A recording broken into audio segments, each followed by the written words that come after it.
Bulletin میں خوشامدید. حکومت نے الیکشن ایکٹ ترمیمی بل 2024 قومی اسمبلی میں پیش کر دیا. ترمیمی بل کے مطابق کامیاب آزاد امیدوار کی جانب سے سیاسی جماعت میں شمولیت کی رضامندی ناقابل تنسیخ ہوگی. اس ترمیم پر بھی کسی بھی عدالت کا فیصلہ اثر انداز نہیں ہو سکتا.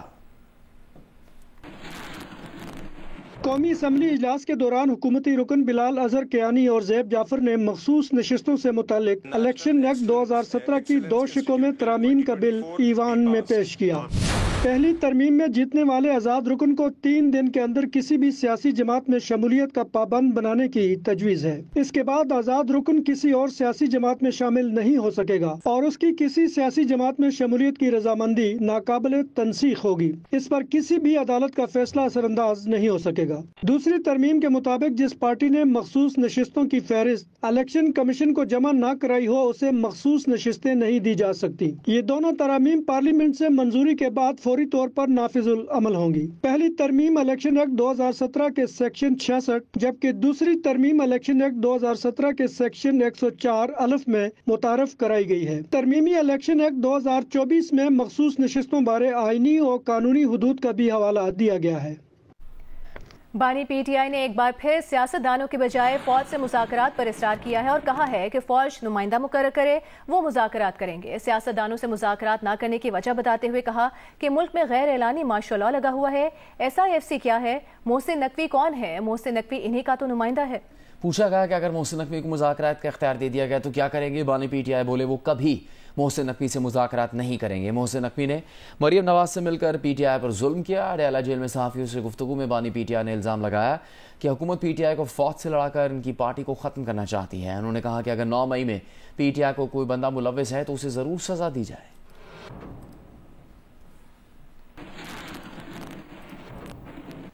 جیو نیوز کے پروگرام آج شاہزیب خانزادہ کے ساتھ میں بات کرتے ہوئے وزیر اطلاعات عطا تارڑ نے کہا ہے کہ پی ٹی آئی کے سوشل میڈیا سیل پر چھاپے کے دوران ایسا کوئی مواد پکڑا گیا ہے جس کے بعد یہ منتیں کرنے پر مجبور ہو گئے ہیں. پی ٹی آئی اور فوج کے درمیان برف پگھلنے اور ممکنہ بیک ڈور مذاکرات کے سوال پر عطا تارڑ نے کہا کہ یہ تو DG ISPR ہی بہتر بتا سکتے ہیں. خود انہیں کسی قسم کی بات چیت کا امکان نظر نہیں آتا. عمران خان کے بیانات یک طرفہ کوشش ہے. الیکشن ایکٹ میں مجوزہ ترمیم کا مقصد کیا ہے اور اس کا اطلاق کب سے ہو سکتا ہے؟ اس حوالے سے بھی عطا تارڑ نے تفصیل بتائی ہے. دیکھیے وزیر اطلاعات عطا تارڑ کا تفصیلی انٹرویو آج رات 10 بجے پروگرام آج شاہزیب خانزادہ کے ساتھ میں.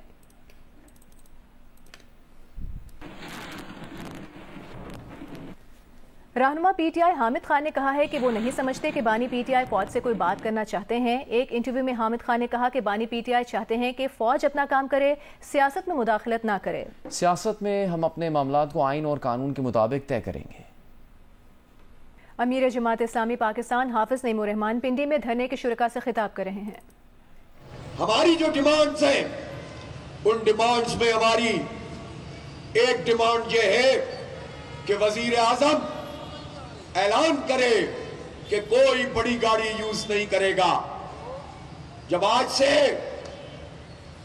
40 سال پہلے ایک وزیر اعظم نے سب کو 1000 cc گاڑی میں بٹھا دیا تھا تو آج 1300 cc کی گاڑی میں یہ کیوں نہیں بیٹھ سکتے؟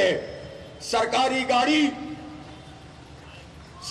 گاڑی کوئی 1300 cc سے زیادہ نہیں ہوگی اور وزیر اعظم ہو یا وزیر اعلیٰ, گورنر ہو یا کوئی بیوروکریٹ, فوج کا جرنیل ہو یا کوئی افسر سرکاری گاڑی استعمال کرے گا تو 1300 cc یا اس سے کم کرے گا, اس سے زیادہ نہیں کرے گا. صرف اس قدم کے اٹھانے سے تقریباً 250 سے 300 ارب روپے کا پاکستانی قوم کے خزانے میں فرق پڑ جائے گا. تم کیسے کہتے ہو کہ ٹیکس جمع کرنے کے لیے بجلی کی قیمت بڑھانا لازمی ہے؟ اپنی ذرا سی مراعات کم کرو, عیاشیاں کم کرو. پھر دوسری بات یہ ہے کہ ان کو فری پیٹرول ہم کیوں دیں؟ یہ فری پیٹرول استعمال کریں, ہم بجلی کے بم قبول کریں, یہ نہیں چلے گا. کوئی فری پیٹرول نہیں ہوگا, کوئی فری پیٹرول اب کسی کے لیے نہیں ہوگا. گاڑی چلانی ہے تو اپنی جیب سے پیٹرول ڈالو, ورنہ بسوں میں جاؤ, اور چنچیوں کے دھکے کھاؤ جس طرح ہماری مائیں بہنیں پورے ملک میں چنچیوں کے امیر جماعت دھکے اسلامی کھانے پاکستان حافظ نعیم الرحمان پنڈی میں دھرنے سے خطاب کر رہے ہیں۔ حکومتی مذاکراتی ٹیم کے رکن ڈاکٹر طارق فضل چودھری نے کہا ہے کہ جماعت اسلامی سے پہلے راؤنڈ میں secretary power, F B R اور فائنانس کے افسران پر مشتمل ٹیکنیکل کمیٹی بنانے کا فیصلہ ہوا تھا۔ کمیٹی بن گئی، اب جماعت اسلامی اپنے اراکین نامزد کرے گی تو مذاکرات کا فائنل راؤنڈ ہوگا۔ جیو نیوز کے پروگرام کیپٹل ٹاک میں حکومت سے ساتھ جماعت اسلامی کی مذاکراتی ٹیم کے رکن امیر العظیم نے کہا کہ حل مذاکرات سے نکلے یا کسی اور طریقے سے، مگر یقین ہے کہ حل ضرور نکلے گا۔ جماعت اسلامی کے ساتھ مذاکرات کا دوسرا راؤنڈ کیوں نہیں ہوا؟ ایک راؤنڈ جو ہوا اور اس کے بعد دوسرا راؤنڈ جو ہے وہ طے اس میں یہ پایا تھا پہلے راؤنڈ میں کہ ہم ایک ٹیکنیکل کمیٹی بنائیں گے، کیونکہ انہوں نے کافی اس پہ ورکنگ کی ہوئی ہے، جس میں ہمارے سیکرٹری پاور منسٹری کے، ہمارے ایف بی آر کے سینئر افسر، ہمارے فائنانس کے، تو وہ کمیٹی تشکیل پا گئی تھی۔ کل آج ان کی میٹنگ خود بھی انہوں نے کیا اور ہمارا خیال تھا کہ آپ بھی ایک دو لوگ دیں گے جماعت اسلامی، اس کے بعد ہمارا فائنل اور حتمی راؤنڈ ہوگا۔ اور ہم سمجھتے ہیں کہ جو فوری طور پہ اقدامات ہمارے بس میں ہوئے ان مذاکرات کے بعد انشاءاللہ اس پہ بھی عمل کریں گے۔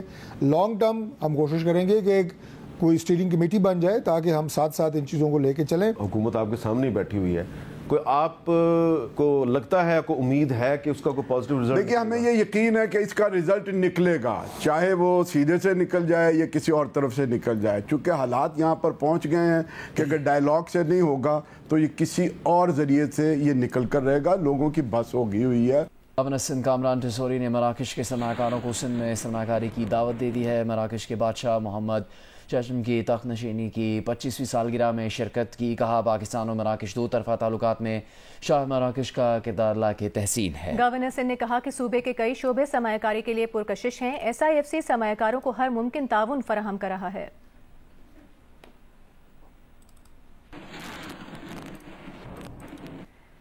سربراہ جمعیت علماء اسلام مولانا فضل الرحمان اور سابق گورنر سندھ ڈاکٹر عشرت العباد کے درمیان رابطہ ہوا ہے۔ عشرت العباد نے مولانا فضل الرحمان کو عمرے کی مبارکباد دی اور اپنی سیاسی جماعت کے خدوخال سے آگاہ کیا۔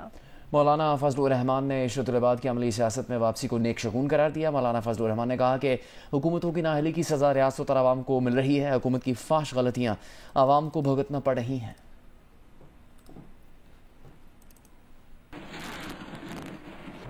مسلم لیگ نون کے رہنما ڈاکٹر طارق فضل چودھری نے کہا ہے کہ توہین عدالت کا قانون ختم نہیں کر رہے۔ پروگرام کیپٹل ٹاک میں گفتگو کرتے ہوئے طارق فضل نے کہا کہ آج کی قانون سازی کے بعد رکن قومی اور صوبائی اسمبلی 3 دن کے اندر کسی سیاسی جماعت کو جوائن کرنے کے پابند ہوں گے۔ تحریک انصاف کے رہنما ڈاکٹر نثار احمد جٹ نے کہا کہ مخصوص نشستوں پر ہمیں الیکشن کمیشن کے فل بینچ نے 15 دن کا وقت دیا، ہم اپنی مخصوص نشستیں لے کر رہیں گے۔ توہین عدالت کا قانون تو ختم کر رہے ہیں نا آپ؟ نہیں کوئی ختم نہیں کر رہے۔ آج آپ نے لیجسلیشن کی ہے جو اسٹینڈنگ کمیٹی کو بھیجی ہے، اس کا مقصد یہ ہے کہ سپریم کورٹ کے جو فل بینچ نے فیصلہ کیا ہے آپ اس کو امپلیمنٹ نہیں کرنا چاہتے؟ نہیں ایسی بات نہیں ہے، سپریم کورٹ کے فیصلے کا بالکل احترام ہے۔ اس سے پہلے مجھے بتائیں کون سا ایسا فیصلہ ہے جس پہ عمل درآمد نہیں ہوا؟ آئین کا آرٹیکل 51 ہے نیشنل اسمبلی کے لیے اور آرٹیکل 106 ہے پروونشل اسمبلی کے لیے، بڑا کلیئرلی کہتا ہے کہ آزاد جو لوگ جیتے ہیں انہوں نے 3 دن میں جوائن کرنا ہے۔ اب آپ مجھے یہ بتائیں کہ اس کو آپ یعنی اس جوائننگ کو آپ واپس بھی نہیں لے سکتے۔ آپ نے جوائن کر لیا، اس کو واپس بھی نہیں لے سکتے۔ اب جوائن کرنے کے بعد پھر آپ کہیں جی نہیں آپ اس کو واپس لیں، دوبارہ جوائن کریں، تو یہ کیا کانسٹیٹیوشن کو ری رائٹ کرنا نہیں ہے؟ ریزرو سیٹس میں الیکشن کمیشن کے فل کورٹ بینچ نے اگر ہمیں 15 دن کا ٹائم دیا ہے تو اس میں ہمارا تو کوئی قصور نہیں ہے، یہ جانے عدلیہ جانے۔ تو یہ کہتے ہیں کہ ہم نے پی ٹی آئی کو ریزرو سیٹیں نہیں دینی؟ نہیں، ہم لیں گے۔ حکومتی یقین دہانی کے باوجود لوگوں کا گمشدہ ہونا مکمل ڈیزاسٹر اور حکومت کی ناکامی ہے۔ جبری گمشدگی کو فوجداری جرم قرار دینا ہی ہوگا۔ لاپتہ افراد کے کیس میں اسلام آباد ہائی کورٹ کے ریمارکس، عدالتی دائرہ اختیار پر وزارت دفاع کا اعتراض مسترد، تینوں انٹیلیجنس ایجنسیز کی کمیٹی سے رپورٹ طلب کر لی، اٹارنی جنرل کو بھی اگلی سماعت پر بلوا لیا۔ اٹارنی جنرل بیان حلفی دے چکے ہیں کہ اب مزید لوگ لاپتہ نہیں ہوں گے۔ ایوان مزاری ایڈوکیٹ نے بتایا کہ مزید 14 بلوچ طلبہ گمشدہ کر دیے گئے۔ عدالت نے کہا کہ کیا اس کے بعد حکومت اور اٹارنی جنرل کو اپنے عہدوں پر رہنا چاہیے؟ جو بیان عدالت میں دیتے ہیں اس کے خلاف کام کر رہے ہوتے ہیں۔ جسٹس محسن اختر غیانی کی سربراہی میں 3 رکنی لارج بینچ نے doctors, engineers, I T expert, صحافیوں اور بلوچ اسٹوڈنٹس سمیت تمام لاپتہ افراد کے کیس کی سماعت کی۔ پیرس اولمپکس کے شمشیر زنی کے مقابلوں میں مصر کی نمائندگی کرنے والی ندا حافظ نے انکشاف کیا ہے کہ وہ 7 ماہ کی حاملہ ہیں۔ پیرس اولمپکس میں مصر کی ندا حافظ نے حاملہ ہونے کے باوجود شمشیر زنی کے مقابلوں میں حصہ لیا اور پہلے میچ میں امریکہ کی الزبتھ کو شکست دی۔ راؤنڈ آف 16 میں ندا کو کورین کھلاڑی کے ہاتھوں شکست ہوئی۔ ندا حافظ نے سوشل میڈیا پر انکشاف کیا کہ وہ 7 ماہ کے حاملہ ہیں اور امید سے ہونے کے باوجود مقابلہ کرنا ان کے لیے فخر کی بات ہے۔ تیسری مرتبہ اولمپکس میں شرکت کرنے والی ندا حافظ کا کہنا ہے کہ وہ خوش قسمت ہیں کہ انہیں شوہر اور فیملی کا اعتماد ملا، جس کی وجہ سے وہ یہاں تک پہنچی۔ آپ کو بتاتے ہیں پشاور ہائی کورٹ نے خیبر پختونخوا حکومت کو تمباکو پر دوہرے ٹیکس کی وصولی سے روک دیا ہے۔ تمباکو کمپنیز نے عدالت کو بتایا کہ وہ پہلے ہی تمباکو پر وفاق کو 390 روپے فی کلو ٹیکس دے رہے ہیں۔ اب کے پی حکومت نے بھی 50 روپے فی کلو ٹیکس لینا شروع کر دیا۔ ٹیکس قوانین کے تحت وفاق کی فہرست میں موجود شے پر صوبائی حکومت ٹیکس نہیں لے سکتی۔ جسٹس شکیل احمد اور جسٹس فضل زبان پر مشتمل ڈویژن بینچ نے صوبائی حکومت کو تمباکو کمپنیز کے خلاف کارروائی سے روک دیا۔ اگلی سماعت پر صوبائی حکومت سے جواب طلب کر لیا گیا۔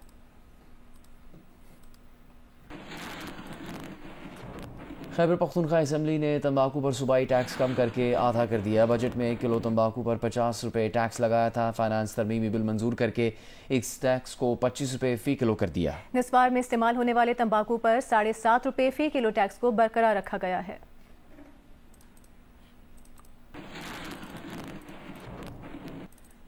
سندھ پولیس کا ڈاکوں کے حملے میں 2 اہلکاروں کی شہادت کے بعد جوابی ایکشن۔ ڈکیتوں کے مبینہ ٹھکانے جلا دیے، کوئی ڈاکو ہاتھ نہ لگ سکا۔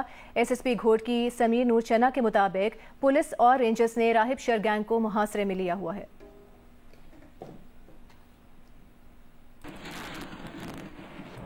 باجوڑ میں بدامنی کے خاتمے کے لیے ہیڈ کوارٹر خار چوک پر احتجاجی مظاہرہ کیا گیا۔ مظاہرین نے بھتہ خوری اور ٹارگٹ کلنگ کے خاتمے کا مطالبہ کیا ہے۔ احتجاج میں سول سوسائٹی، وکلاء، طلباء، سیاسی کارکنوں اور مختلف مکتبہ فکر سے تعلق رکھنے والے افراد نے شرکت کی۔